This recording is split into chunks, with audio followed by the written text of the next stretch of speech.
Hello and welcome to Press TV's News Analysis, coming to you from Tehran. I'm Marzieh Hashemi. Thanks so much for being with us. Well, attacks on African Americans have been on the rise across the United States. Is the life of an African American considered less than his white counterpart in the United States? Most Americans would probably answer no to this question based on what they've been told by the U.S. Declaration of Independence, that all men are created equal. However, is it really the case? From the beginning, when the independence document was declared, the all men was actually referring to white men, not black men, and not women at all. So how much of a difference is there really in the lives of the average black and white person in today's United States?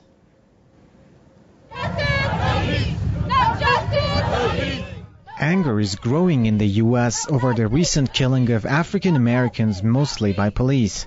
At least a dozen Americans from the black community have been shot since November. Many call the killings premeditated, which sparks fresh concerns about racial profiling in the U.S. Among those killed are 19-year-old Kendrick McDade, killed by police in California in March. 18-year-old Jamarly Graham, killed by police in his grandmother's home in February. Manuel Loggins Jr., a former Marine killed by Orange County police in front of his daughters, also in February. Kenneth Chamberlain, also a former Marine, killed in November 2011 by police in New York. Several African Americans were also shot in Tulsa, Oklahoma on Friday. 3 of them have died. Another victim of attacks on African Americans is Trayvon Martin. The 17-year-old was killed by self-appointed neighborhood watch captain George Zimmerman in Florida. Thousands and thousands of people have spilled onto the streets across the U.S. to condemn the murder. The protesters are calling for Zimmerman to be put on trial.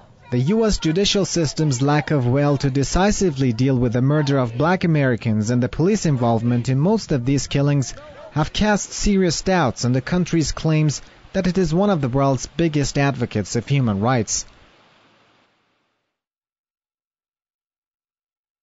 Okay, I'd like to welcome my guest to the program from London, activist, writer, broadcaster, Mr. Darcus Howe.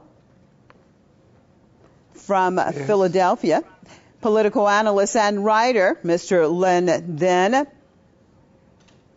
And from Washington, member of Dignity, Human Rights and Peace Organization, Dr. Randy Short. Thank you all for being with us. Well, I'd like to start it off in Washington with Dr. Short. Now, there are some experts who say that there's a concerted effort to control and marginalize black America. There have been 12 black Americans shot in 4 months, and 9 of them have been killed. Your take? Well, you know, the number 12 is the number that is most accessible. The number ranges as high as in the 30s. That was announced yesterday at the Occupy Washington Million Hoodie March, just blocks from the White House. Are you saying that there have been 30? Let me just jump in here. Are you saying that there have been 30 African Americans that have been shot in this 4-month period of time, Dr. Short? Above 30 was what was reported yesterday. Just in terms of naming all of them, I don't have that. And these are the highly publicized ones. We have in Mississippi, there's still people that are hung in jails there. So, you know, and how many people die in prison? So it's really the numbers that we hear about are what's reported in the media. If you don't have access to the police records in various states, we really don't know, but we know it's considerable and it's too many. The United States has a real problem. The government's own Kerner Commission study in 1968 said America was 2 countries, black and white, separate and unequal. Let us assume that they're not going to tolerate a black nation, and as much as African Americans are a national minority group of 50 to 60 million people. So we are oppressed. The Constitution cites us as 3/5 human beings. It's still there. They haven't moved it. The national anthem's 3rd stanza alludes to killing blacks in our national song. We have a major problem. Okay, let me turn to London and get Mr. Howe in on this. I want everybody to equally participate in the discussion. Now, Mr. Howe, Tell me, at this point in time, in 2012, why do you think that we're still seeing such a difference in the way that blacks and whites are treated? Now, we're talking about the United States, but of course I know that you live in the United Kingdom and not so much difference. But of course, focusing now on the United States, why do we still see such a difference? There is a huge global crisis, an economic crisis.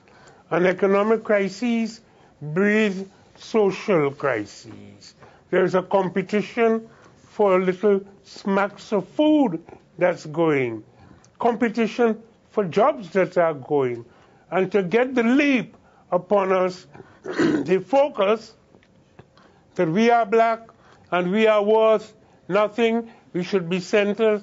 We are focused upon as one of the reasons why this economic crisis and the pauperization of ordinary people marches on in England. That scapegoat business has been going on for considerable time. I also want to add, we are keeping our eyes very closely at what is happening and on what is happening in America, because it is from America we got the clarification and we got the strength to tackle racism in the way that we are tackling it now. And I always remember a quote from W.E.B. Du Bois, the greatest black historian. We will enter modern society on the basis of absolute equality with any white man, or we will not enter at all. This is the last great battle of the West. I believe that, and as it unfolds, it seems clearer and clearer to me. All right, let me turn to Philadelphia, Mr. Lynn Den. Now, in New York, let's take some particular cases, because there are so many unbelievable statistics when I was researching this subject. But let's look at New York alone. There is still the stop and frisk law, which gives the police the right to stop and search anyone that they may deem suspicious. 85% of those stopped are people of color, and only 7% of those stopped were ultimately arrested. What exactly does this mean? How are they allowed to just stop people at random? And at the end, obviously, the majority of them have not even committed a crime. Well, I'm glad you're bringing this up, because one of the issues that we should address here is the increasing abuse of civil liberties in the United States. The police is becoming more militarized. They're becoming more out of control because of the laws. You can be arrested for any reason at all, or for no reason at all, and you have no rights to a trial. It can be strip search, etc. So this erosion of civil liberties is a very serious issue, and it's affecting the black community the most, because the black community is always the most vulnerable to any kind of abuses. Also, I want to backtrack a little bit and say that, in any multicultural society, you're going to have racial issues. You're going to have racial tensions. So the big question here is, are things improving? Is the situation improving?